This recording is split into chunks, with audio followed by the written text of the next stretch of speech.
participants increasing. Okay, let's start the webinar. Hello and welcome everyone. My name is Younes Zangiobadi and I am the Executive Vice President of the Institute for Peace and Diplomacy.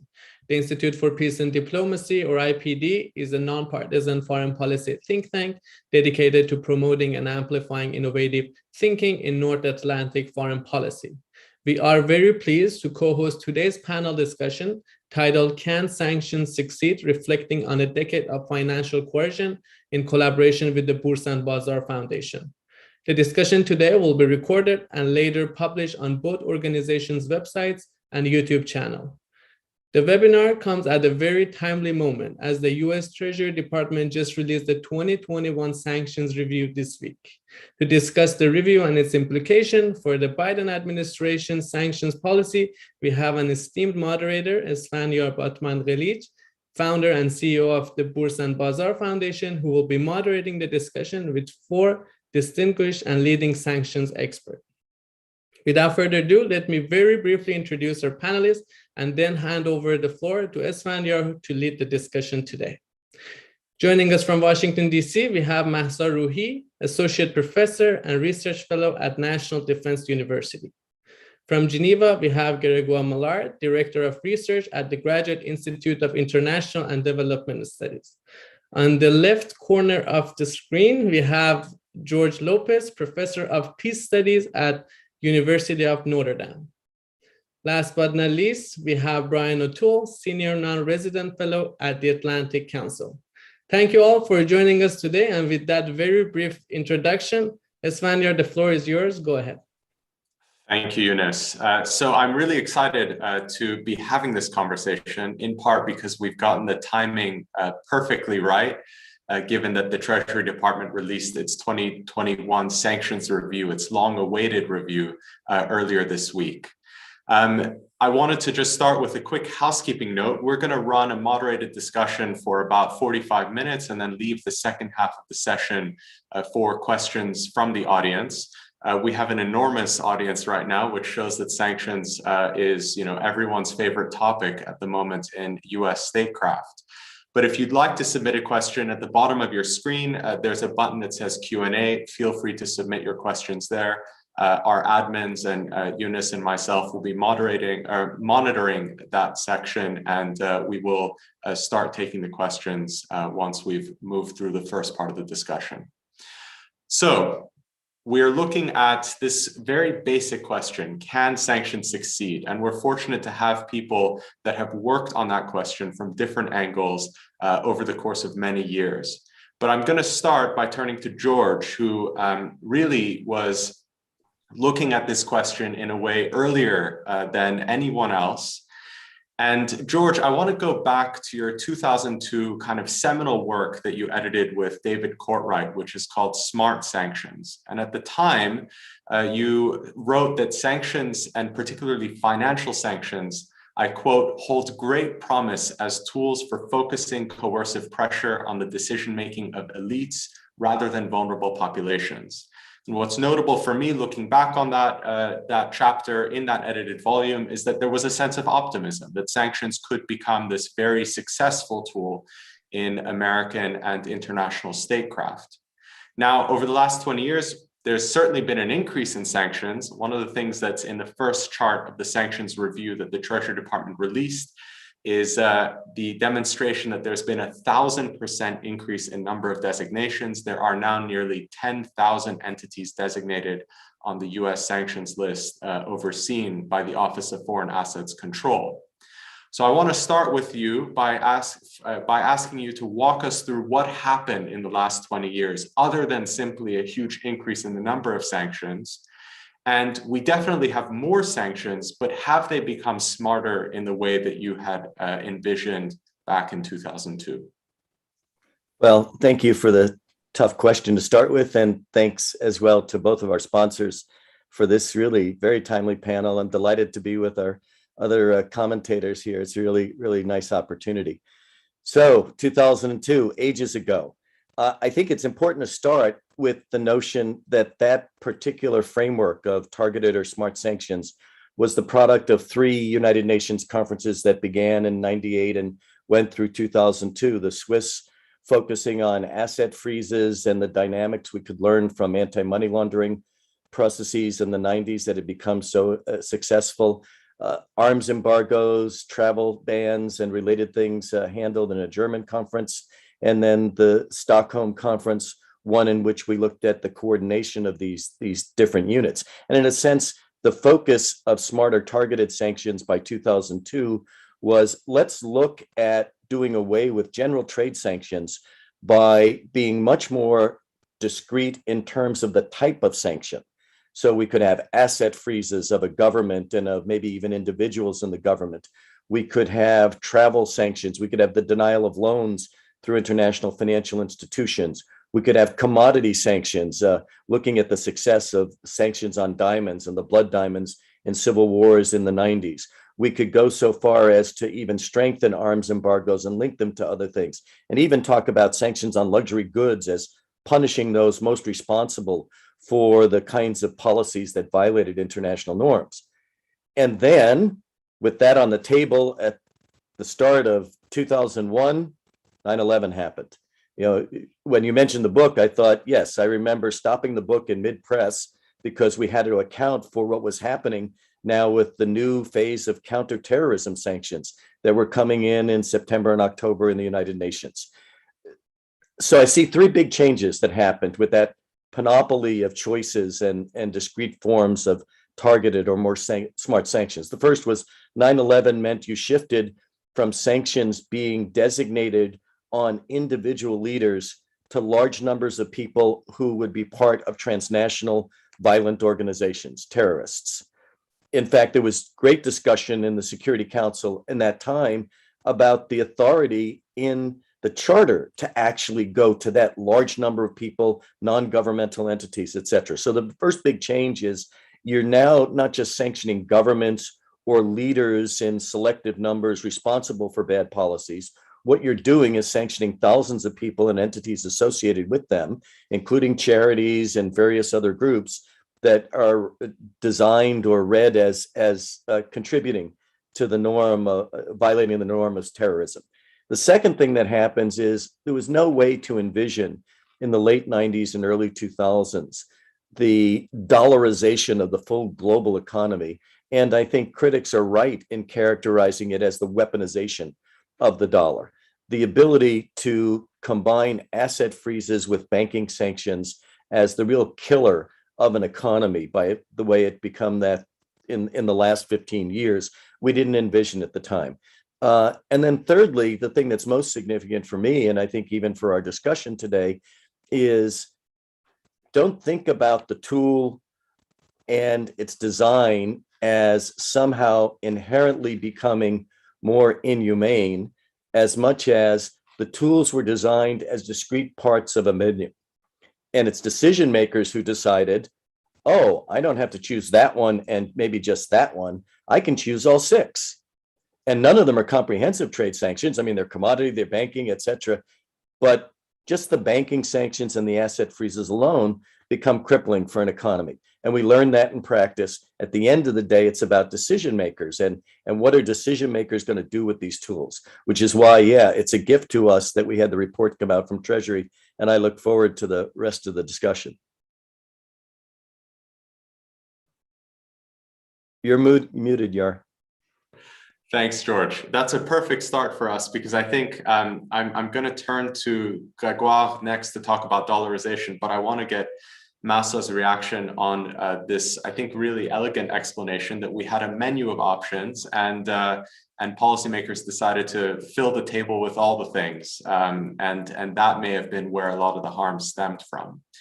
But Grégoire, turning to you next, sitting as you are in Geneva, George just explained that in this early period where the sort of concept of smart sanctions was being developed, Europe was an important actor. So George mentioned the different summits in Switzerland and elsewhere in Europe that helped bring a kind of multilateral understanding of how sanctions could be developed and how they could be applied. But it seems like in recent years, Europe has been in a much more reactive role to US sanctions. And it might be that George's second observation about what changed, which is the dollarization of the economy, might be sort of to blame for that. So looking at the last decade and seeing that sanctions have become more financial, do you think it's fair to say that they've become less multilateral? And how do you see the kind of evolution of sanctions from a European perspective? Is Europe really a participant in their development right now, or has there been a change? Thank you very much, Yar, and thank you to you both for the invitation and for the other panelists. First, to answer your question, I would make a difference between two processes that speak to George's mention of the banking sanctions, which is on the one side the financial sanctions, and on the other side what we would call the financializations of sanctions implementation. And these are two different things, because financial sanctions could be very targeted sanctions. For instance, a government or a multilateral organization could very well target one bank, a financial operator, that services clients who are indeed involved in terrorism activities or nuclear proliferation activities or other kind of activities. And this is just one bank being designated. And I don't think that Europe is having any issues with that sort of sanctions. What has been giving a lot of, has become a lot of the object of a lot of reflections in Europe under the title, Let's Defend European Sovereignty. And as you know, the European Commission is working on this, is the second aspect, which is the financialization of the implementation of sanctions, which some authors discuss in terms of the deputization of sanctions implementation to banks. So it's not that banks in Europe or in the United States or in China, everywhere in the world, have to screen for the one bank which is designated because it services terrorism, is that banks need to check that all the transactions that could be associated with any type of sector, the oil trade, commodity trade, private personal transactions between maybe terrorists, these transactions are recorded on the ledger of banks, and banks become in charge of implementing all sanctions from everywhere, and especially from the UN, and have to assess whether there is a jurisdictional risk associated with authorizing a transaction or not. So what happened is that it increased a lot the costs of compliance for banks to do so, to be in charge. And a lot of these banks felt that the burden of costs was on their shoulders. They also felt that the burden of the reputational cost was also on their shoulders, because if something was wrong, if they authorized the transaction, they were the only one to pay for the settlement in case they could settle with an enforcement agency in one of the countries which had designated an entity whose transaction they authorized.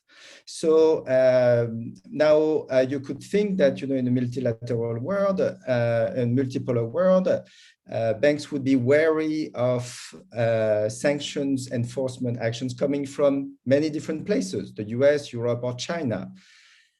What happened is that with what we call the dollarization or the weaponization of the dollar economy, is that the US was the most forceful to enforce sanctions, to take sanctions action against banks that had violated willingly or unwillingly certain sanctions designation in the US, when there was a tie with the US dollar, for instance, when the transaction was cleared in New York.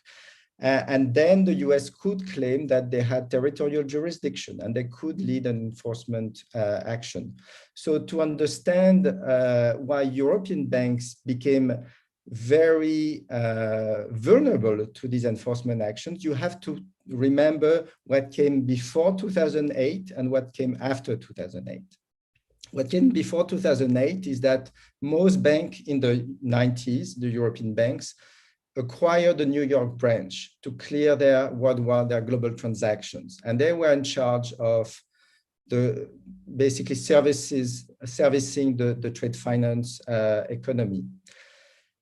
So they became vulnerable to these enforcement actions once the OFAC in 2005 and then 2008 confirmed that if there was a transaction cleared in New York, even though there was no link to the US otherwise, it would fall under the jurisdiction of OFAC. And then what happened is that the 2008 crisis happened, financial crisis happened.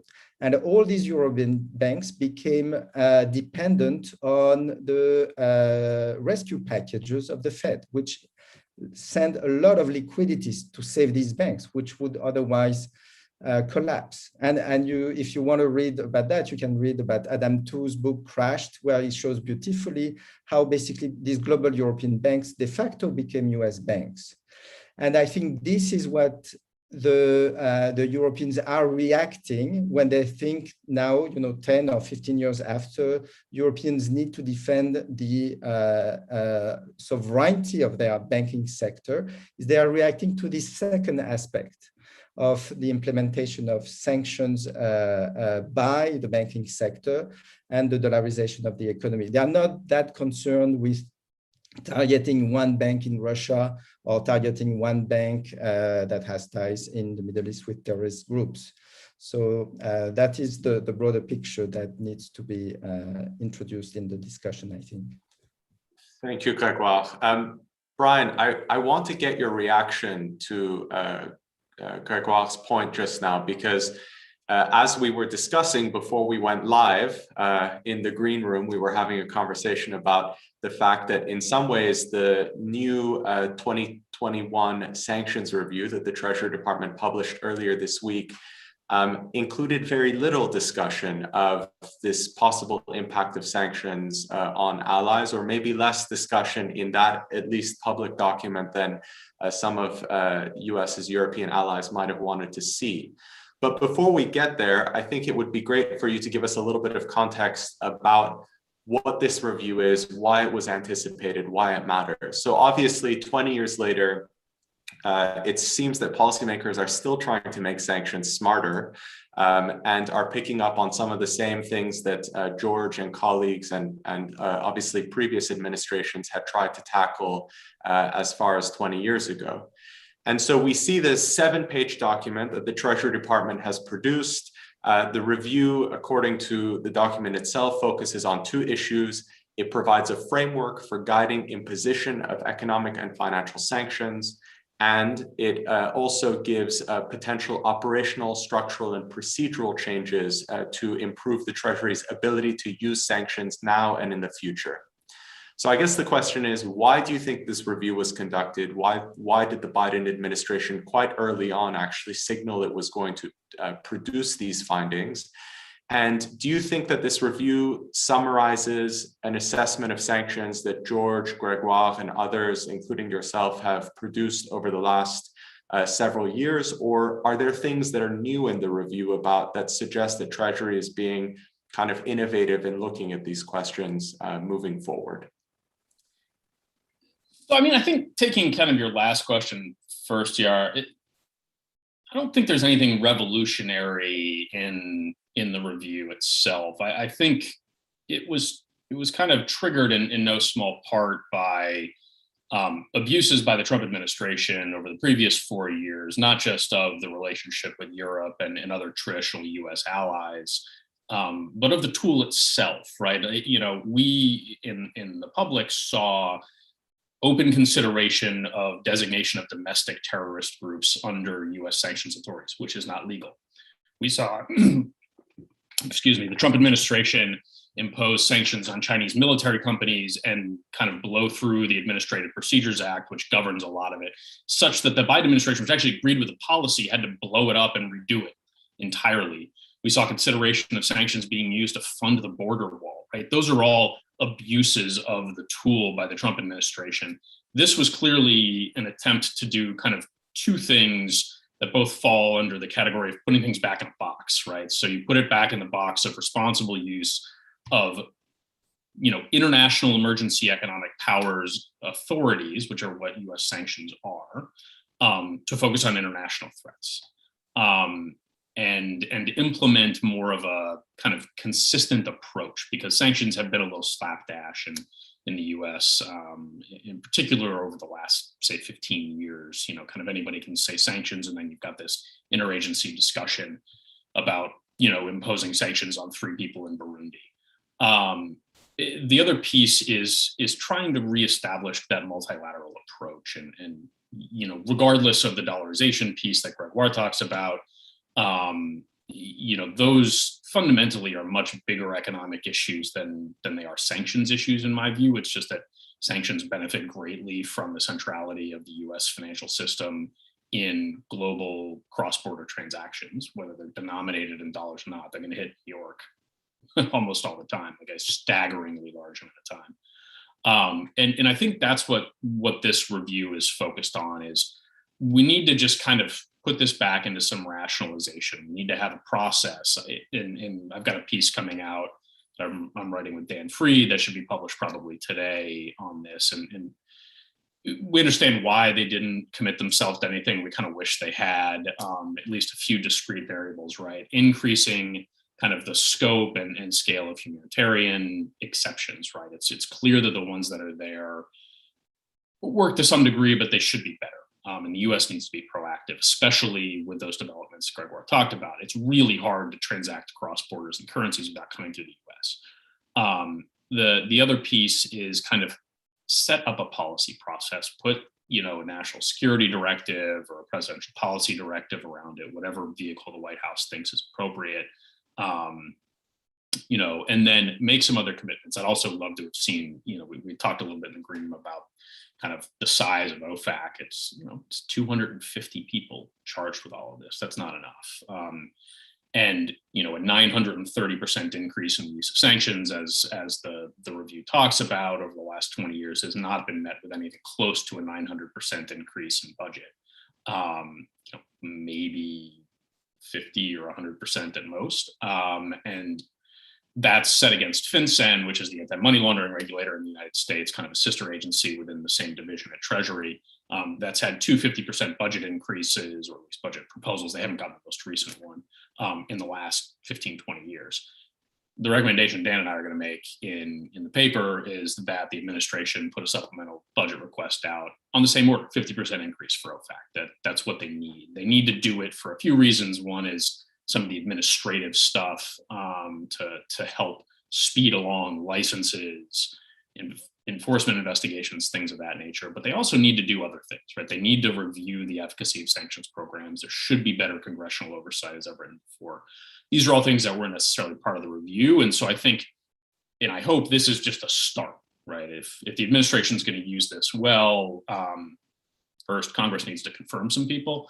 Hopefully that's scheduled for this week. Both Liz Rosenberg and Brian Nelson, the Assistant Secretary for TFFC and Undersecretary for TFI and Treasury, were moved forward for full Senate consider. Actually, Brian was moved yesterday. Liz wasn't moved yet. I'm assuming that'll happen today. But Congress needs to confirm them, and then they need to actually follow through with some more steps. But fundamentally, to do that, they need more resources, and that's people and technology. So I guess I want to ask one follow-up question. I mean, it sounds like you think that Treasury was reluctant to commit to some of these more sort of significant questions around the multilateral use of sanctions, in part because there is a tension between dollarization and sanctions efficacy as far as the US is concerned, in the sense that I think Gregoire was describing a situation where dollarization has been very good for the US use of sanctions. It gives Treasury a lot of power to influence have that coercive power against adversaries all over the world. But it maybe has diminished the ability to cooperate with, let's say, multilateral partners as equals because of this dynamic where the financial institutions really only see the US as this like empowered body that can sort of dictate what they can and cannot do. Do you see that? I mean, how do you sort of weigh that as a, sort of policymaker? Do you think that there is something to be gained by making sanctions less dependent on the primacy of the US dollar? Or is it such that, the US is never going to sort of give up what it's gained over the last 10 years because of the fact that the US dollar is so strong? I'm not sure it's a question of whether the US will give anything up necessarily. And I don't know that I fundamentally see that there's a lot of difference in kind of the balance of power given the rest of the United States engagement with the rest of the world, right? Our military in the US is overwhelmingly more capable than anybody else's, including China's. And that's been the case for decades. And that's, sanctions are part of this, right? Like sanctions are a tool of US foreign policy. The US military is a tool of US foreign policy. And so the fact that, sanctions are one-sided, and if you're negotiating in Brussels, NATO is sitting right there too. The head of the EU sits in Brussels, NATO sits in Brussels. These things shouldn't be that unfamiliar to people in some respects. And I think to a certain degree as well, the idea, I mean, yes, of course, the primacy of the dollar has been beneficial for the US in exerting economic coercion. US sanctions, as I always try to, I kind of guesstimate it, US sanctions unilaterally will be 70%-ish of US plus EU, right? In terms of effect. It's definitely not a 50-50 split. It may even be higher than 70 in some cases. But, as Gregor pointed out, US monetary policy has also benefited Europe to a great degree and floated the world out of the 2008 financial crisis. And so there are bigger economic reasons why that's the case. And those will continue to dominate the discussion, in my view, of whether sanctions are dollarized or what the US's relative power is or not, right? It's, Germany is disproportionately powerful in the EU in setting monetary policy, and Germany doesn't like loose monetary policy. There was a question that popped up in the chat box about China, whether China's developing the yuan as an international currency to compete with the dollar. They're not. That's not really China's goal at the start, but fundamentally, China will not tolerate the kind of open access to its currency and economy that the US does. And that's what makes the dollar so prevalent in international and cross-border transactions, is that willingness to let the world participate in buying US treasuries and to have everybody go long in the dollar who's in the banking system. That's where the power comes from, but that piggybacks off of much larger economic forces, right? I mean, if you look at the imposition of sanctions and what they impede, right? New York City, on average, turns over, call it about $15 trillion every single day in financial transactions. Trillions, right? So every day and a half, they're moving US GDP through New York. That dwarfs anybody else's financial flow. And so that is always going to give the US some advantage, but it also means that, kind of conversely, I don't think sanctions are that big of a factor, frankly, in that money turnover and that centrality of the dollar in those markets, because it is so economically advantageous to do that for banks to be long in the dollar. It makes international transactions much more frictionless than they otherwise would be, and that has big benefits for the global economy and global trade. Thanks, Brian. I think that's a fascinating response, because it really points to the fact that there are these like structural determinants of US power here. But I want to, and we'll get to kind of talking about those in a little bit more depth later in the conversation, but I want to turn to Mahsa now and ask her to react first to kind of the way that you framed this comparison between sanctions and US military power as both examples of where the US has an enormous advantage over other countries, other adversaries.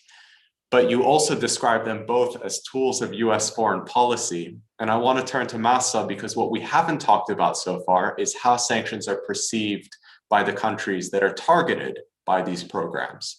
And, more often than not, those countries are not experiencing or seeing sanctions as necessarily part of diplomacy. I think increasingly, particularly with the Trump administration's approach, sanctions are being seen as a kind of warfare. So Mahsa, to start, I wondered if you could maybe talk a little bit about that, whether it's the Iran case or other cases. How are sanctions and their increased use being perceived by countries that are subject to their coercion? Thank you, Yar. First of all, thank you to the hosts for inviting me and putting together this timely panel. I'll have to start with a disclaimer that what I share with you all today are my personal views and based on my individual research and does not reflect the views of National Defense University. Yar, I think you gave a short answer to your question of how these countries view that as sort of as a warfare, but if you let me, I will incorporate it into the later part of what I'm going to talk about. What I want to start with actually trying to answer the question that the panel posed, right? Can sanctions succeed? And I want to put this, a little bit to the discussion in the sense of, I think this brings out the main question that we also struggled with is like, it depends on what your objective is for that specific sanctions, right? And there are several areas where sanctions have succeeded, right? So if you think of sanctions as a foreign policy tool to punish or to inflict pain on an adversary, then it can be argued that yes, they have succeeded in creating that. If you ask whether sanctions succeed in satisfying a particular domestic political audience in the US or elsewhere, when an adversary engages in either human rights violation or a foreign policy act that needs to be condemned, and where there is hesitancy to use military force. And that goes back to the question of both sort of US military and the sanctions being, major foreign policy tools. Sort of sanctions have been viewed as this costless alternative that where we do not want to engage militarily, but we have to do something, right? We cannot just sit by and let country X, let's say in this case, Iran or North Korea, engage in violation of proliferation activities and do nothing. So what we do is we sanction. And if that's sort of, again, the objective, then yes, sanctions can succeed. Or sending signals to the others that, bad behavior will not go unpunished, right? In that way, many can argue actually that sanctions have succeeded in providing some kind of a buffer in many countries' cost-benefit calculation when they want to do something against US interest, right? How now it gets to the real question of, and I want to use the example of non-proliferation specifically, which applies to Iran and North Korea, I think, and arms control.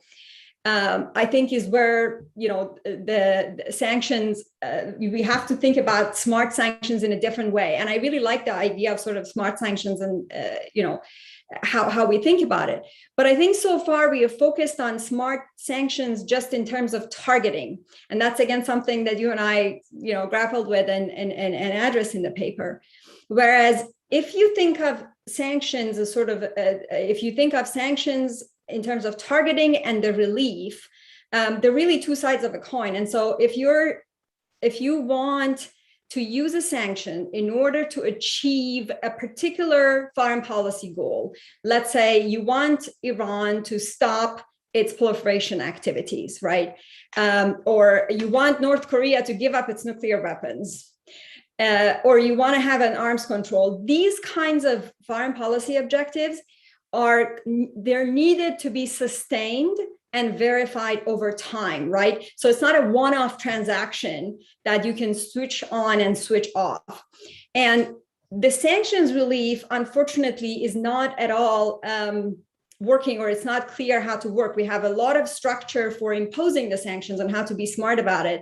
But when it comes to sanctions relief, all that exists is that we just on paper lift that sanction. But the problem is, for the target country to comply and to continue to sustain that compliance on an arms control, or let's say in the case of the JCPOA, they need to draw benefits, not because we like those countries, because if we sanction them, we don't like them, or not because we want them to benefit or get anything out of it, but because exactly we don't trust them and we don't like them. We need them to find it in their self-interest to comply.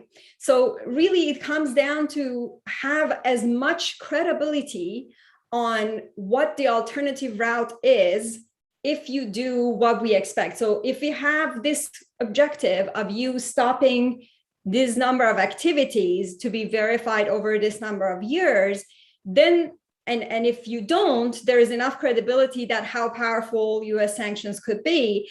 But then there is no other prospect for, let's say, Iran or North Korea of what would it look like if they actually did change their course of action? And what would that sanctions relief do? How would it look like? How long would it take for them to normalize into international economy? What kind of benefits they can draw from it? All of it is just unclear. So you're expecting a country, again, in the non-proliferation cases, to give up a very highly valued strategic security survival asset for in return for a prospect that is not even clear to them how it's going to look or what kind of benefits they're going to get. And so this is where I think it's really important to think about what kind of mechanisms could be in place that could, have a set of expectation of what the relief would look like.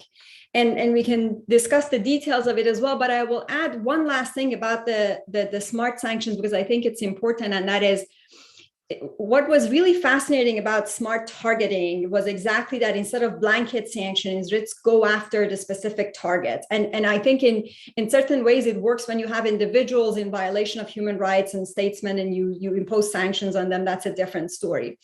But when it comes to sanctions relief, I think it's also important to invest in having smart sanctions relief in a way that we would think those benefits could help the development and the future and sustainability of that country and their economy.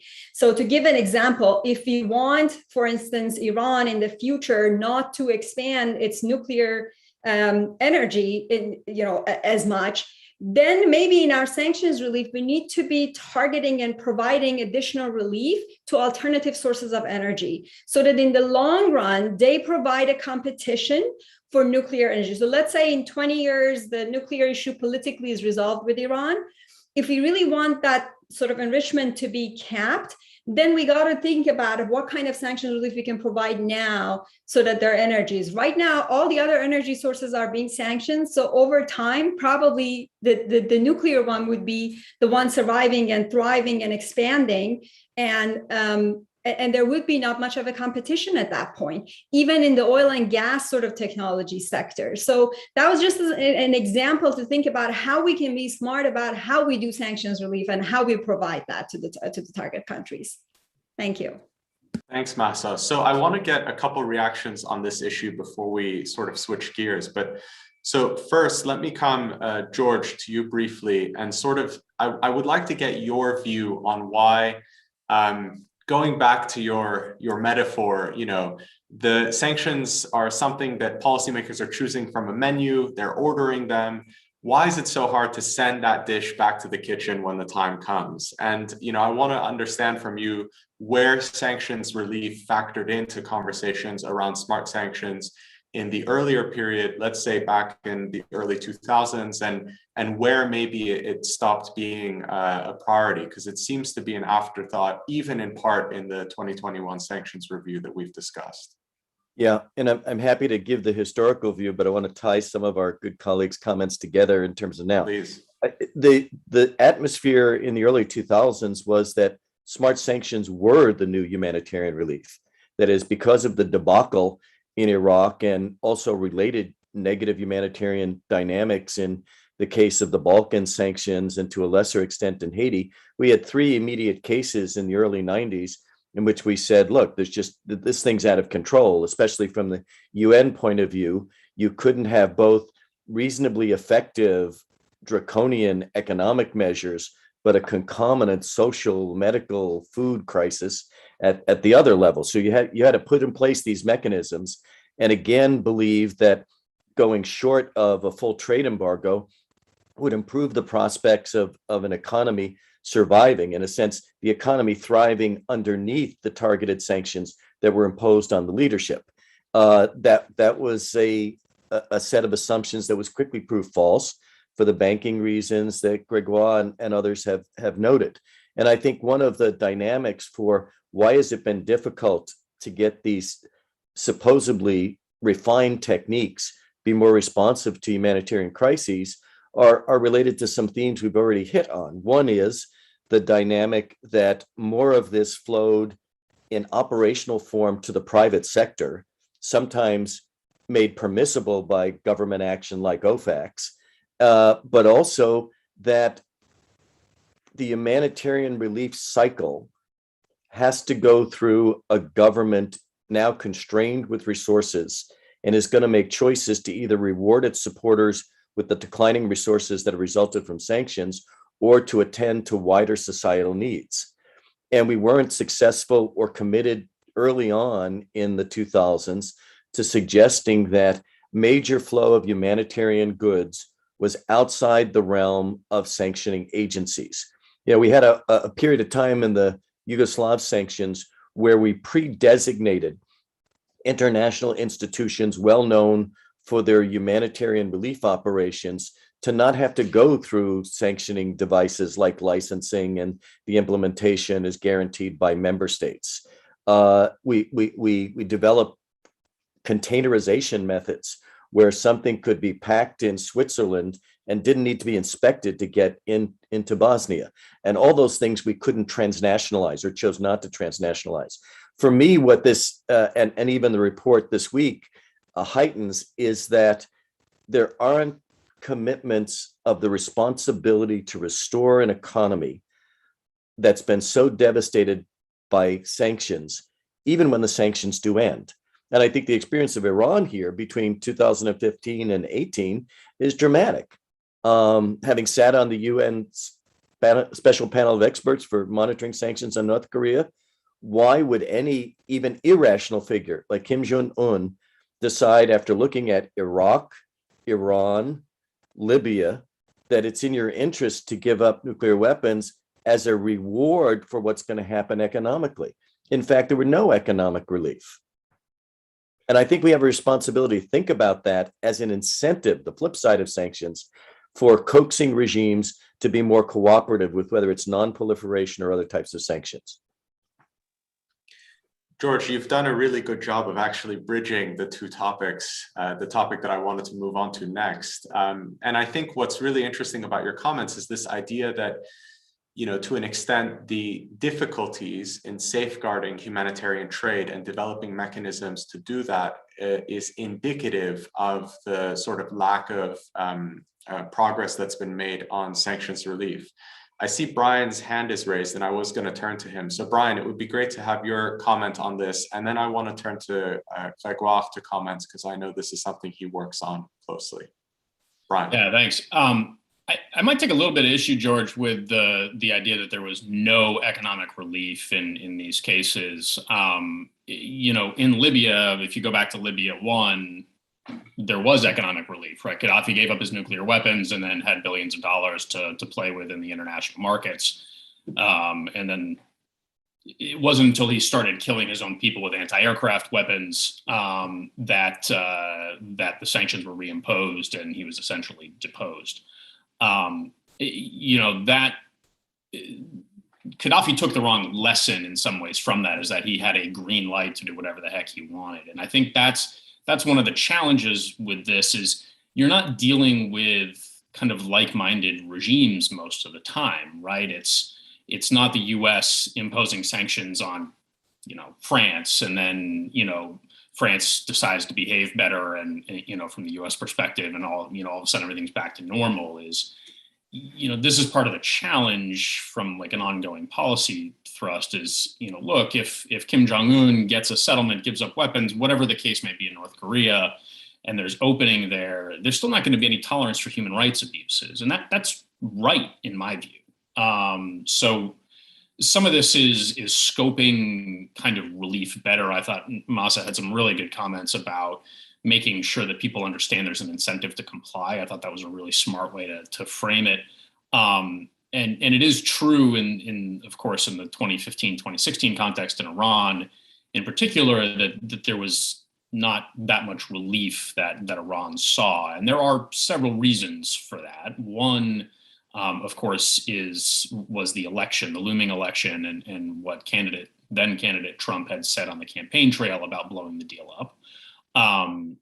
Two is Iran never got itself or cared to get itself off the FATF list, right? And they were never going to have banking operations if they were on the FATF blacklist, right? That connected to the international world. And to a certain degree, Iranian leaders overpromised what relief would look like given the constraints, right? Iran had essentially sat out the revolution in global transactions, from call it 2008 until 2016, 2015, and that was a big hurdle for them to overcome. And so, I think it's counterfactuals are always hard to prove, but I do wonder how things would have gone had Hillary Clinton won, and what the relief would have looked like. It of course wouldn't have been what the Rouhani administration had promised Iran would get, but I think there is some expectation, and reasonably so, that there would have been some sanctions relief, and the Iranian economy would have improved, and they would have seen things. That said, we need to do better on this stuff, and that, I think that point is there. I think it's a little buried in this sanctions review, which talks about humanitarian licenses, and George, you're right that these things, right? So in Iran, for instance, one of the issues that I've heard constantly is to put medicine into the country, right? You've got to train people. The people you train in some cases can't be folks affiliated with the RGC. Sometimes you need packaging and labeling. Those things are not actually carved out from the sanctions as easily or as neatly as they should be. Payment is very difficult when you talk about Cuba. You have to have cash in advance. You can only get specific licenses on a one-year recurring basis. These are structural problems that need to be addressed from at least the US side. I am cautious and terrified, having done a lot of work on oil for food over my career and gone through the Libya crisis in 2011 and seen what the sanctions kind of, essentially oil for food there as well, turned into, with just kind of opening the taps completely and giving a full green light. There is a tremendous amount of abuse, right? And you could almost make some parallels with the COVID situation here in the US with the amount of fraud and waste and abuse that's happened during that. When you open the taps in a place that hasn't had it before, there's a lot of bad actors, there's a lot of charlatans and frauds that can get into that. And so I do think there is you got to slide the scale a little bit closer to the green light, but I wouldn't go all the way to kind of pre-approved white lists with huge, funneling money in and all that kind of stuff. I think that's a recipe for disaster, and that's how Saddam and his cronies stole billions and the people of Iraq. And look, there were other problems with Iraq, of course, in the 90s, but oil for food was driven by corruption both in national governments and at the United Nations. And I wouldn't discount that factor being present in any of these circumstances. So before I get to Mahsa, I just want to flag for the audience that we're going to start transitioning into the time where I take questions from the Q&A. There are already some fantastic questions in there. So please do submit your questions. If you have them, we'll try and get to as many as we can. Mahsa, if I may, before we get to you, I just want to, is this a two-finger or is this a, yeah, okay. So let's start with Mahsa and then I want to go to Grégoire. Go ahead, Mahsa. Thank you. I'm sorry. I just wanted to, follow up and comment on, on what just Brian said, and 100% agree on the challenges and difficulties of dealing with certain countries, especially the ones that we have sanctions over many years. But I think this is exactly why smart sanctions relief and probably regulated sanctions relief is required. So it's not that we need to green light these countries, because obviously, again, we need to continue, if we need to, for human rights reasons, have sanctions that are clearly tagged and specify that this sanction is for this particular act. But when it comes to non-proliferation with these issues, I think we could think about at least a transition period of years to have regulated sanctions reliefs, where we regulate the way that the incentives are provided. Again, similar to how we verify their compliance, we regulate how the sanctions relief is provided. And I think it's both in our interest and in their interest, because then the regulation would let them sort of would let them engage more sort of systematically than just for them to have to go out to the world and figure it out. Because that's the other part of it. You're absolutely right with Iran. There were challenges of their own, the domestic corruption, et cetera, after the JCPOA. But you need to realize that also with these countries, they would not be able to figure this out on their own and go after into the international market and sort of draw benefits. And again, it goes back to, we don't want to just give them money throughout. We want to sort of regulate how they receive this benefit over time. And so that's why I think it's worth putting a similar effort as we do into smart targeting, into figuring out how we can have regulated sanctions relief. So thank you, Mahsa. So Grégoire, on one hand, I think Brian has pointed out very astutely that a lot of this depends on the target country also taking measures. So the one example, classic example, is Iran, for example, implementing the FATF action plan. So changing its laws to be better in line with international standards for anti-money laundering and counter-terrorist financing. That is one example. But Mahsa has rightly pointed out that in many cases, these countries, in part because they have been under sanctions, struggle to kind of understand the processes of reform, to have the financial means and the institutional support to do that. And so it seems like, there is some role here to take a more collaborative approach. And I wanted to see whether you and your experience of studying humanitarian trade, where technically these approaches should be the best practice, because this is ultimately space where you have the absence of sanctions. So it's kind of like, I've increasingly been thinking about humanitarian trade as the sandbox where you experiment and test out on mechanisms to deal with sanctions relief scenarios. So we're fortunate to be, I'm fortunate to work in a project that you're leading called If Money Can't Buy Food or Medicine, which is funded by the Swiss Network for International Studies. And I'm wondering, in the sort of research that's been done as part of that project, do you see hope for a collaborative approach where a sanctioning country and a targeted country can work together on these kind of difficult technical issues? Or are we facing more fundamental problems of lack of distrust and, regulatory barriers to that kind of cooperation? Well, to give a short answer to the last question, I don't see hope when I read the report of the Treasury issued last week, and I'll say why in a minute. But to come back to the broader question, I think that you have two different questions. The first one is, why is it hard to lift sanctions, to do sanction relief? And there's a second question, which is how, if sanctions are still in place or if they are relieved, can we have a zone for humanitarian trade or humanitarian action to continue? And these are two very different questions. So let's take first the first question. Why is it hard to be credible when sanctioning countries say they're going to lift sanctions, and this will lead to economic benefits for the sanctioned countries? I think it relates to the point I've made about the deputization of sanctions implementation to private actors. It's not because Treasury says that Bank X or company X in this country is no longer on the sanctions list that a global bank would get this actor back as a client. Banks are risk averse now, And what we see in the compliance departments of global banks is that usually when someone or some company has been sanctioned once, it's for life. Because there's a risk, for instance, that this client would be sanctioned back again. And there's maybe then an enforcement action. And there's never going to be an enforcement action if you don't take someone as your client, because it's a private contract. You can choose not to take a client on board. But there might be an enforcement action if you take this client for a little bit too long. Okay. So then that relates to something that actually doesn't appear in the Treasury document, which is the culture of OFAC.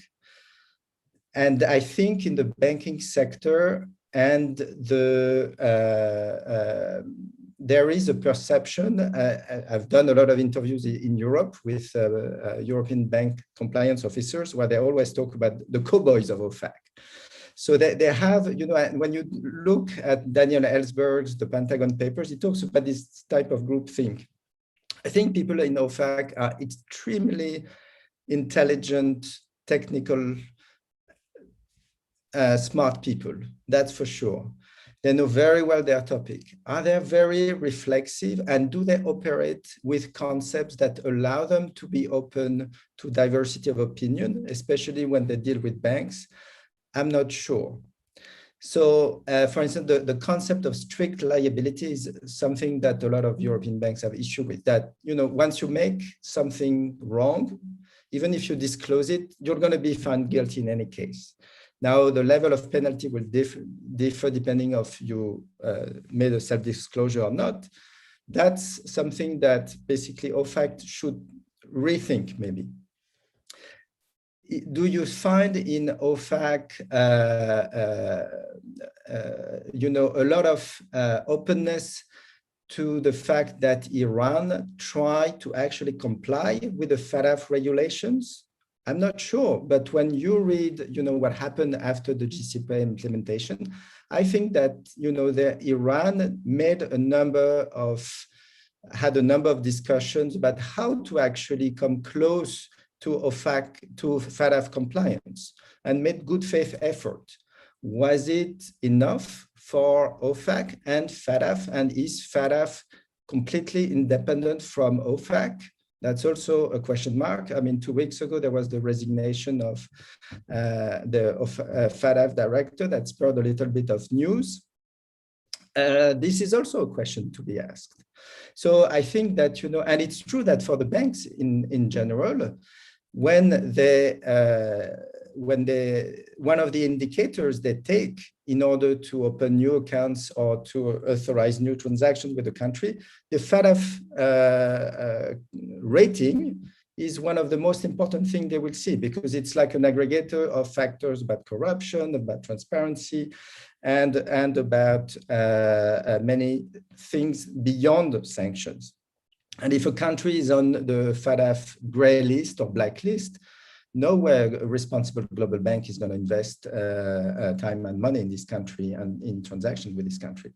So, I think that there are cultures of within organizations, and OFAC is not part of the diplomatic service. I think that if a lot of functionalities that OFAC was serving were in the State Department, you would find people with a different culture, which may be more open to see the world differently than the way they see it. Now, this goes back to the second question, which is how to do sanctions relief, with sanction exemption, which is also done in OFAC, for instance, in Iran, for sanctions exemption related to trade of medicine with Iran. Here, it's a very complex question, and I wonder, to what extent there is also a possibility to have a real multilateral licensing board. When you have UN Security Council designations, it is embedded within the Security Council committee. They also do the licensing. So in a way, here you have a multilateral body that is taking care of licensing. But when it's US sanctions, OFAC administered. It's administered by OFAC. If you have, like, for instance, medicine that goes to treat soldiers in Syria, if you read the Geneva Conventions, which I would like to, send a survey to OFAC exemption unit to know how many of you have read the Geneva Conventions. You have this duty of neutrality, whether this is an enemy of the US and a supporter of the regime that needs to be treated, or if it's not, you have to give them the medicine. And if you talk to international law scholars who are specialists in Geneva about humanitarian law, for them, there's a very strong guiding principles. But you would have a different view if you talk to a French expert in licensing. You will have a different view if you have a US licensing officer. You will have a different view if you have a Chinese licensing. The problem is that for unilateral sanctions, they didn't come together to create these multilateral licensing bodies outside of the UN, okay? And as we know, because of this movement of dollarization of the economy and the US centrality of sanctions, now a lot of companies, they may go to for instance, in the medical field, a company in Europe may go to, let's say, a Polish company who wants to send medicine, anti-cancer treatment to Iran. They may have to go to the trade licensing authority in Poland to get the export authorization. But will that be enough for them? Yes. But will that be enough for their bank?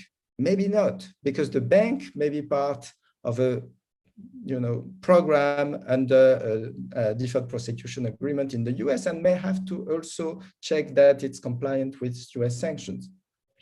And that bank in Europe may say to its European medical company, well, you may have the Polish authorization, but you don't have the OFAC authorization. How would you have, because you're not US? So to solve this issue, I think it was in November 2019, actually, OFAC opened a sort of a global licensing channel for all companies over the world to go to OFAC to get this authorization. Now, as Brian completely rightly said, OFAC is understaffed.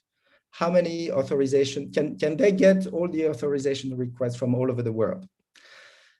Maybe not. I don't think so, in due time, and considering all the administrative procedures that need to be done. So I agree with Brian when he says that whitelists may be not the solution to the problem, but I don't see how you could do that in a unilateral fashion. Except, claiming that you will do it for the whole world, because most of the financial part of the transaction will have some tie to New York somehow. But I think it's very problematic. And then you would need like a gigantic team to operate all these transactions. So, Grégoire, just to summarize, I mean, I think this has been, in a way, it's complicated the problem here, because Brian told us that the root of US sanctions power is this kind of hard power, structural dollar dominance, and the fact that the US economy processes all these transactions. From you, we're hearing that part of the US power is this kind of softer power. There's a compliance culture that is sort of set in Washington, and that there are networks of people that feel a certain way about how sanctions ought to be implemented and enforced, and that this, in the financial services sector in particular, means that the US has an outsized influence. So I want to kind of pick up on that, on both of these points. And we have a question from Ian Talley, who's reporting on sanctions I think we've all benefited from. But Ian has pointed out that there's this kind of moment that's come about where there's greater awareness that the US is, I quote, one of the biggest, if not the biggest, money laundering hubs in the world. And therefore it is in one potential view, a sanctions evasion hub. And we've often in the last year, particularly with the Biden administration, heard that one of the new uses of sanctions could be to fight kleptocracy. and that possibly that would be a way to kind of drive a smarter use of sanctions, to use sanctions in ways that are more appealing for multilateral cooperation with allies. Maybe that might address some of this hard power imbalance, soft power imbalance that we've talked about. So I guess I'd be interested to get a reaction. Let's start with Brian and then go to George on Ian's question. Basically, is there a case to be made that insufficient discipline within US financial jurisdiction is a critical policy shortfall in delivering economic statecraft objectives? A really interesting question. So, you know, I don't know that I would classify it as insufficient discipline necessarily, right? I mean, US banks are very interested in complying, and you know, Gregoire has brought up kind of the specter of the big bank European cases where there was kind of active and knowing money laundering / sanctions evasion through the US, right? Like they knew what they were doing was illegal and they did it anyway. And that's gone, at least in the tier 1 banks globally for the most part. In terms of other structural issues within the United States, yes, beneficial ownership needs to be better here. Yes, we need to extend anti-money laundering regulations to gatekeepers, non-bank financial intermediaries, the real estate sector in particular. Can sanctions be used to go after corrupt officials, and will that help kind of some of the legitimacy internationally? Sure, it might. I don't know how much that gets at the challenge that Gregoire is talking about, though, and I would certainly take some issue with the way he characterized a few of the points there, but I think the big thrust of what he's saying is right. We need to find a better way, and this has to come from the US because the US is the 800-pound gorilla proverbially in the room. God, I hope that translates to everybody who's not an American on this call. But you know, the US has to find a way to deal with the licensing better. I don't think that the thing they put in place in the Trump administration for the kind of global licensing is the way to do it. I wrote at the time, I don't think I said it in these words, but essentially you had to like sign over your firstborn child to get a license from OFAC, right? You had to provide so much information that it went well above and beyond what any reasonable financial industry player would consider to be kind of, you know, even enhanced due diligence, right? To say nothing of regular due diligence. And you know, the wrong you would need enhanced, but that is what it is. But that kind of concept, I think, of sharing licensing responsibilities, or at least giving some, if not explicit, kind of endorsement or pass, or you know, kind of good faith argument to, you know, particularly European jurisdictions that are doing this might be reasonable. You know, OFAC can expand some of the kind of borderline issues that I talked about earlier with like the packaging and marketing, because marketing, right, in like the, you know, the medicine context tells you how to actually take the product responsibly. You know, it may also help sales, but you know, that's kind of ancillary. But either way, that's not kind of expressly authorized. There are things like that the US can do. And I think that gets to the issue probably more than anything else. And then, you know, in terms of the soft power issue of you know, foreign banks being especially worried about the US, deferred prosecution agreements or not, I think some of this is, you know, I don't think OFAC's going to give up the strict liability standard anytime soon. That said, more than 98% of OFAC's investigations result in no public action. So there's no actual liability at the end of it, even if you've committed a violation, right? And that's a recognition that OFAC essentially imposes a risk-based program on the back end, right, after the violation has occurred, which a lot of banks around the world, including in the US, have a trouble with, because anti-money laundering does it on the front end, right? That's where your risk-based approach comes in. That's where everybody gets graded.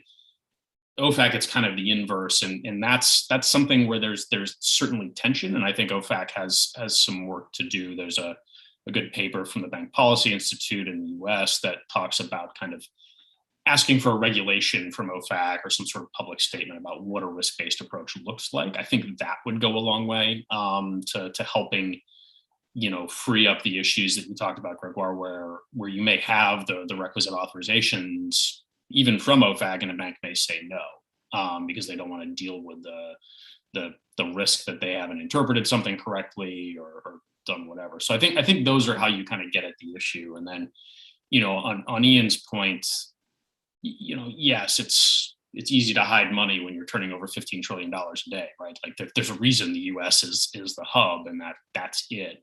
And there are ways to combat it so that we don't have, Russian politicians buying $15 million houses in Washington, D.C. that take 3 years to figure out whether they're block property or not, if those of you who've been paying attention to the Deripaska raids yesterday, or whomever buying houses in Malibu or Miami or New York. There are concrete steps the U.S. needs to take to get better at this, for sure, and some of it's regulation, some of it's not bank related, but I do think the U.S. is kind of always going to be there at the top, just because if you're moving $15 trillion a day through New York City, hiding $100 million is nothing, right? Like, and that's a ton of money. But that's easy to do if that amount of volume is moving through New York. Thanks, Brian. So I want to get to George and Mahsa for their reactions, but I'm going to throw in a new kind of questions here. We've had two of the audience ask about the role of Congress, which we haven't talked about a lot. So we've talked about how OFAC needs to do things differently. It needs to get bigger. It needs to have a bigger budget. There might need to be changes in regulation.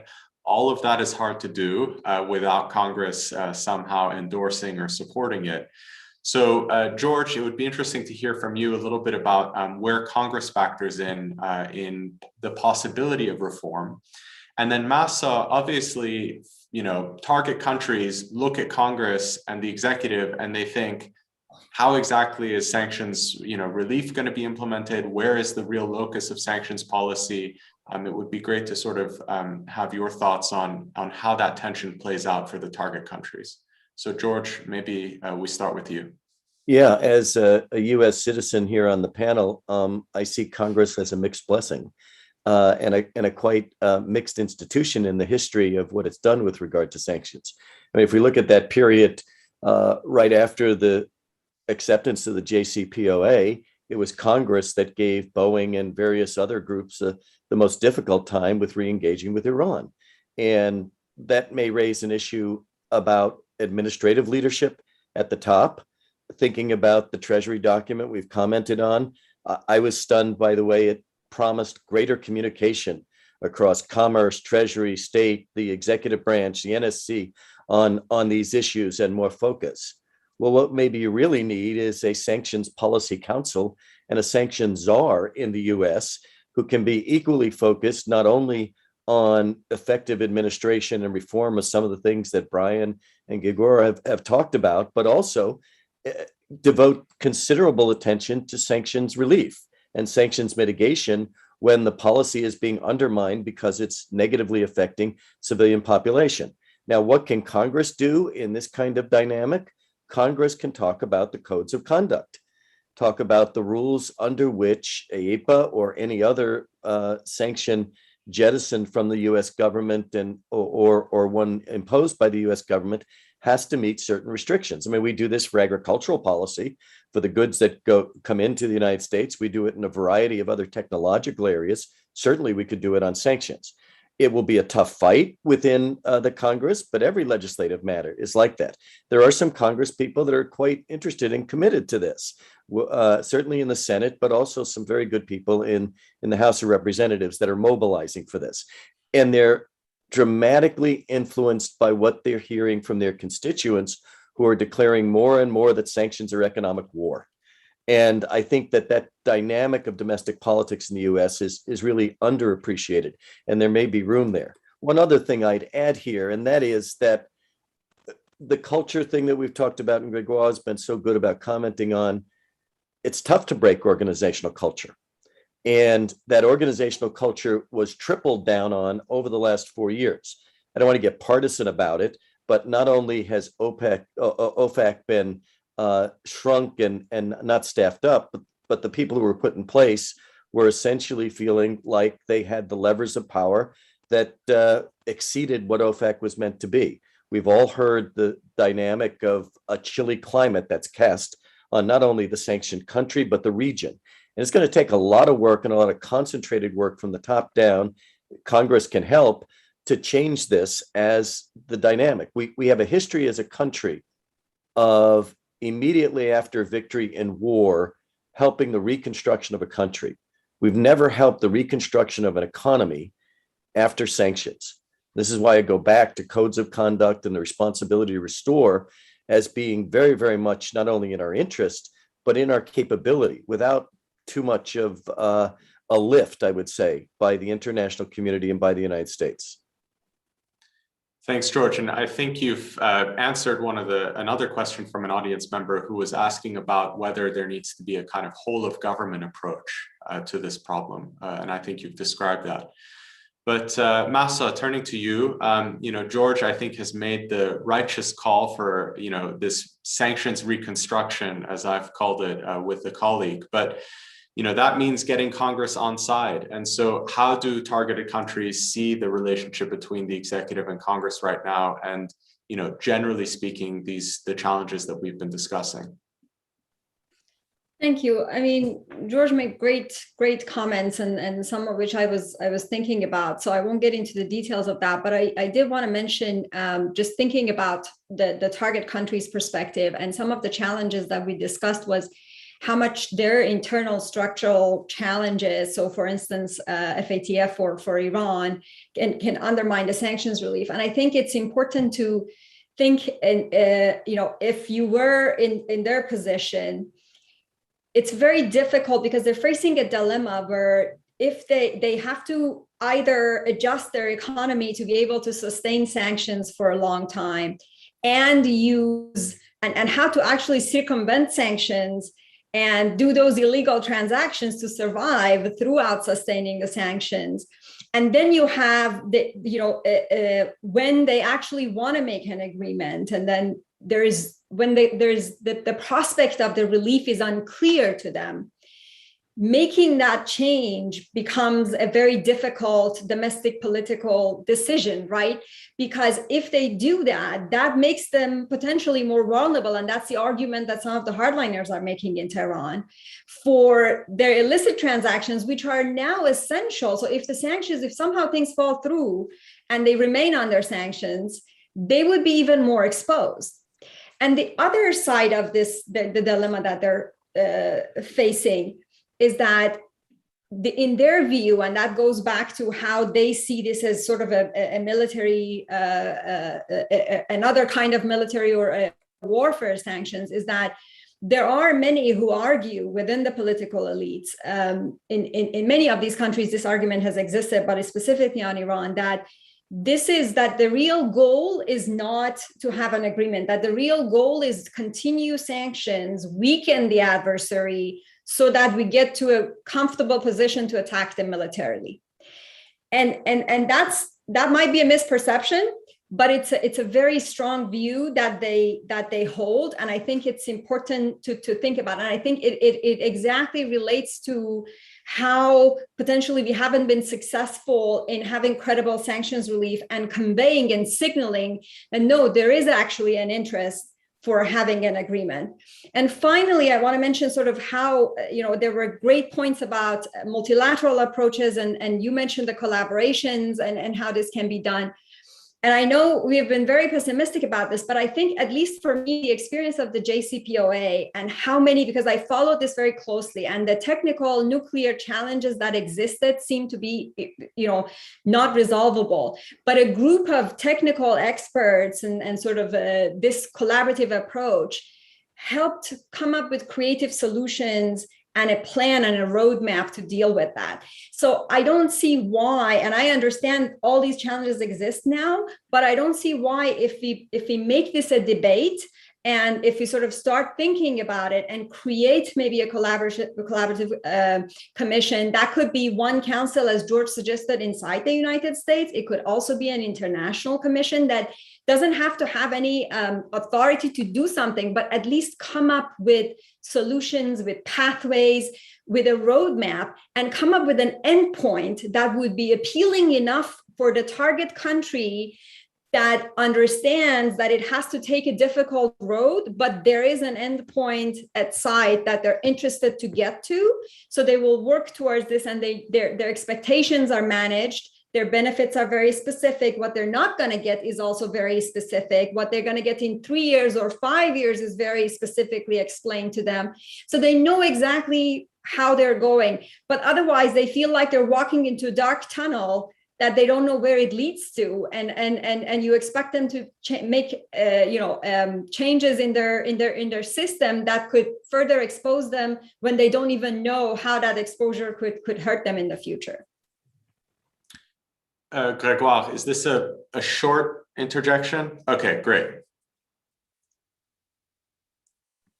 No, sorry, I just wanted to piggyback on George's comment that, never has an economy, a post-sanction economy, been rebuilt. And I wanted to say, also take this opportunity to say something I find positive in the report, but I don't know how it's meant. It's the relation to fintech and the fintech communities. In an article I published with Farzan Sabeh, a researcher in Geneva, and Jinsun, we actually discussed the option of creating basically new digital currency administered by a multilateral panel of licensing authorities, where OFAC would of course have a seat, because as Brian said, if OFAC doesn't sit there, there's no point having it. And it seems that actually digital currency may be the tool to go beyond, the sort of a culture of fear and risk aversion that you now have in certain compliance department of global banks, especially if it's coupled with a licensing authority. And then the question is, how do you get clean money within this new economic circuit?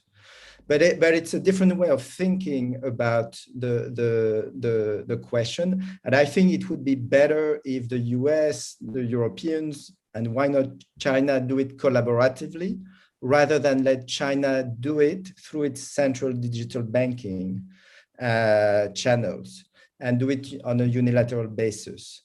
And it seems that they've advanced quite far in their thinking about how to turn this humanitarian payment into certain, or these gift counter gift payments into digital ledger they control.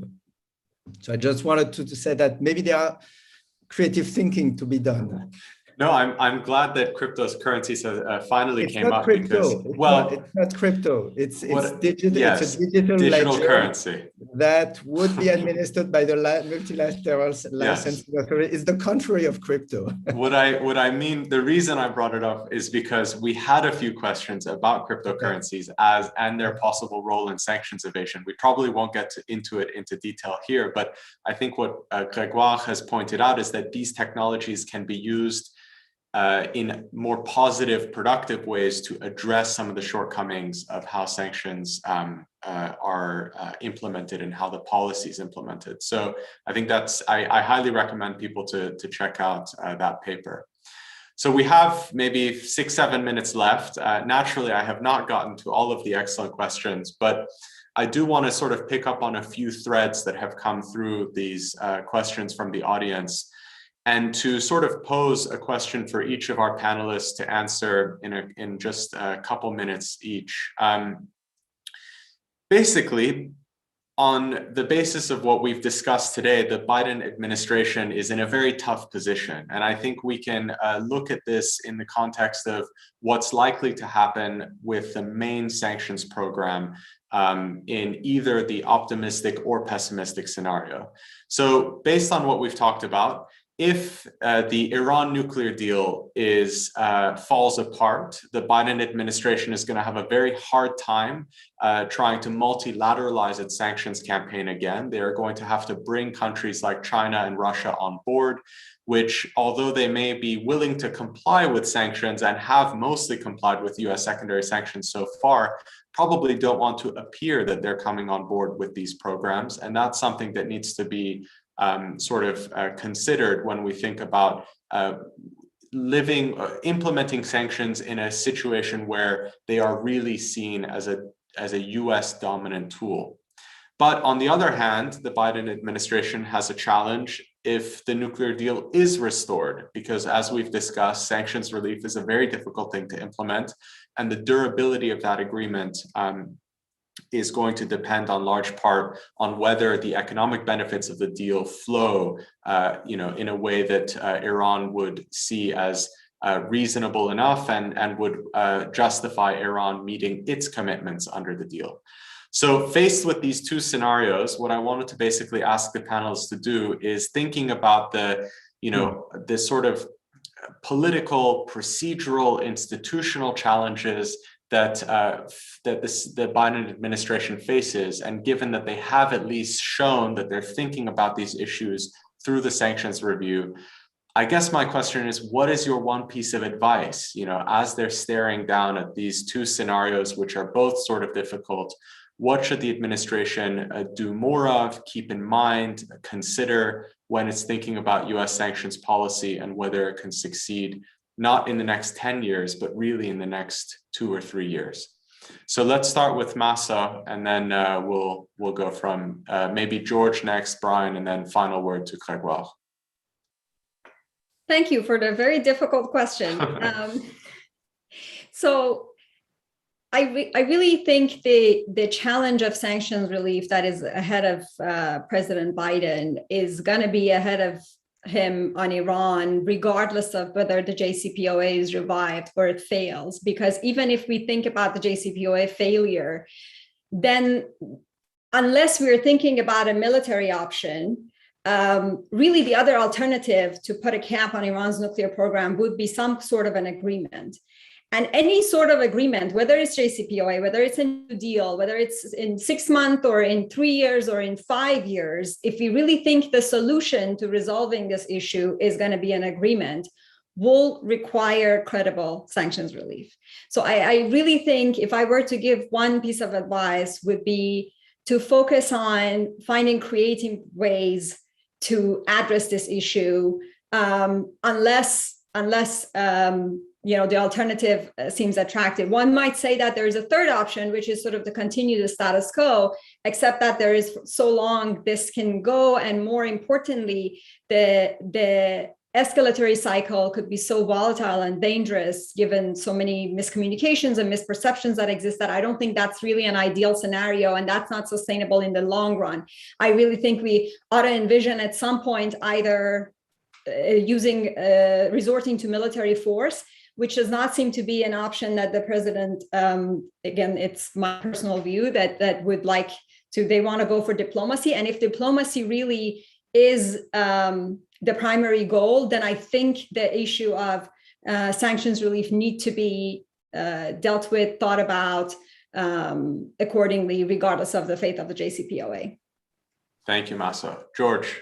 I put a lot of confidence in what we're seeing, in fact, on a weekly basis from the administration.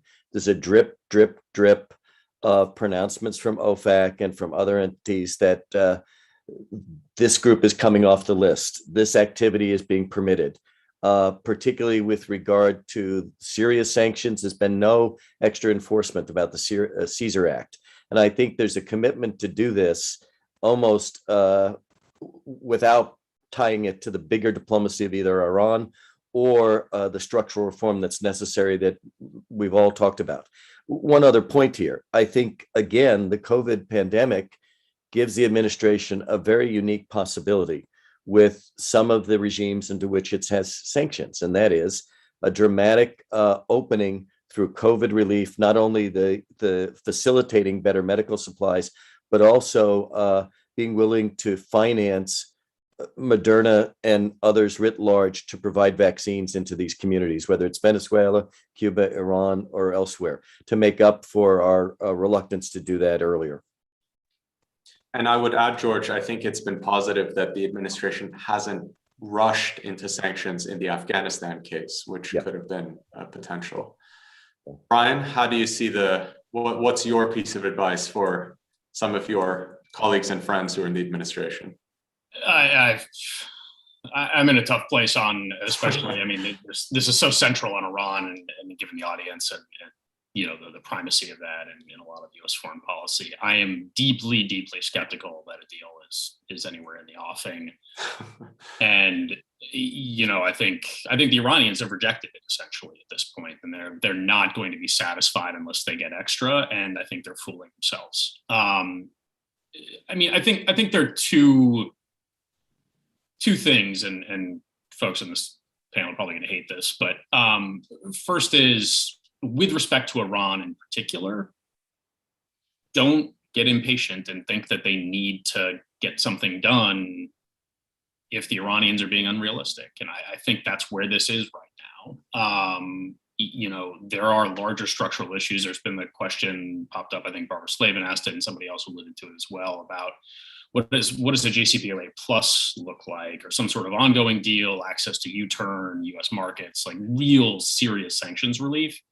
It involves Iran paying reparations to victims of terrorism, which is a total red line for the regime in Tehran, right? So there are kind of big problems with some of the bigger solutions, but fundamentally Iran is not going to see the sanctions relief it wants until it can kind of tangentially touch the US system, and they're not going to be able to do that without paying the settlements that courts have imposed, because otherwise any money coming through the US is going to be blocked, right? It's going to be frozen immediately.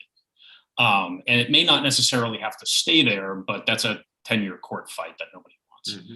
Mm-hmm. So I mean, that first piece is, if there's a deal, take it. If not, there are some levers in terms of ratcheting up where they need to be on China with the oil exchanges, and then kind of going from there and leaving the door to diplomacy open, right? Always accept Iran coming back to the table. Don't do what the Trump administration did, of course, and say, these are our 12 points for getting a deal with Iran that essentially are regime change, or as Mike Pompeo put it, not so subtly, they want the people of Iran to rise up and change the behavior of the regime, which is the dumbest euphemism for regime change that I've ever heard in my life. So that's the kind of big piece on Iran. More strategically, though, I think it's the idea of thinking creatively about how relief works, how to affect sanctions relief, and how to kind of regularize the process a little bit more. I think that's the real big takeaway from this review, and I think it's critically important because the credibility issue is key. It may have been evaporated in Iran given the Trump administration, and the kind of general problem in the US that it's kind of never bad policy in Congress to bash Tehran, but which is a problem. Of course, I'm not saying that's okay, but you know, I think they have to think about this much more broadly than just the Iran context, and the jurisdictional sanctions, right? Whether they be Libya, North Korea, and they're going to have to deal with this in Afghanistan in some ways, and they've been more forward-leaning on Afghanistan, I think, to their credit than they have in other contexts. But they need to think about this in terms of Russia, in terms of Venezuela, in terms of, you know, the success they've had against, say, the Cali cartel, right? They mentioned that in the review, and applying some of those lessons and figuring out how to kind of make this process tied, as they say, to kind of concrete policy goals that are achievable, and really building on this review, I think is where they need to go. Thanks, Brian. So Gregoire, to wrap us up in 1 minute, I think Brian thinks that we're heading to the, you know, sort of intensification of sanctions in the case of Iran, and that is certainly a possibility. I guess the question for you then, and picking up on a question from one of the audience members, is, do you have a piece of advice with regards to the collateral damage that might be felt by the population, the humanitarian impacts? We've talked about how the measures are maybe not working as intended. It seems like if the Biden administration is going to find itself, you know, with maximum pressure on the agenda again, the least they could do is focus on that issue. If in 1 minute you have one piece of advice, I wonder what it would be. Well, I don't know if I have any advice for Iranians. To go back to the first, you know, the question you asked everybody, I was thinking, you know, analogically to how nuclear disarmament worked. And usually it worked better through unilateral measures. When suddenly you decide, well, you know, I'm going to get rid of 5,000 nuclear weapons because I don't need them. And whatever Soviet Union did. And so my thinking is that, you know, in 3 months, when there's an acknowledgement that the negotiation has failed and, you know, the sanctions relief is not going to work, that the Biden administration really thinks hard and reviews all the sanctions that are currently in place and looks at those that they want them to remain and others when it doesn't make sense, when it's not tied to any policy objective other than regime change and maximum pain. And, you know, why not authorize European or US car manufacturers to go and sell cars to Iranians? How is it related to the goal of achieving, you know, Iran not enriching above 20%? Think hard alone in your cubicle and come back with a proposal, and you know, you take all the sanctions you think don't make sense and whatever Iran says and whatever Iran promises to do. And I think it will change the narrative in Iran. And changing the narrative in Iran, I think is very important, so that people come back to their senses and think that, you know, this is not like the whole world against Iran. I love where we've ended, because we started this conversation about a 2021 sanctions review and our reactions to it. And Grégoire is saying what we really need is a 2022 sanctions review to look at the policy in even more depth. So with that, I want to thank our audience for the excellent questions, for joining us. We've had an enormous audience today. And I want to thank our excellent panelists for a really rich discussion. Let me turn it over to Yunus for some final words, and I thank him for co-hosting this with us. If Yunus is there. Maybe he's not there. In that case, I will do the honors and close the meeting. Thank you all for the time. And a recording of this will be available online, and we'll certainly keep the discussion going on these issues of sanctions policy. Have a very good day.